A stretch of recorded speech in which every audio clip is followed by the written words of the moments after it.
Sono già disponibili 4 milioni di euro per salvare la spiaggia di Eraclea Minoa ed infatti l'Ufficio contro il dissesto idrogeologico ha pubblicato la gara per fermare l'avanzata del mare nell'Agrigentino.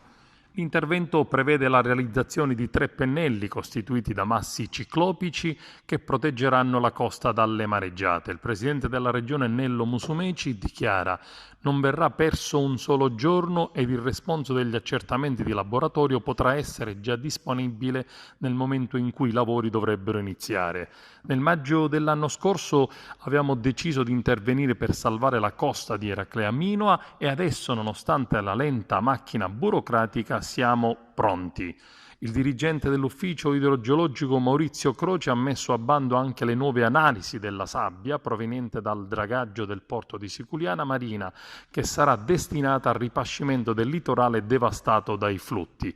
Soddisfatta la presidente della Commissione Ambiente, Giussi Savarino, che tanto si è spesa per il finanziamento dell'opera, la soluzione del problema. Finalmente possiamo affermare che i lavori inizieranno presto.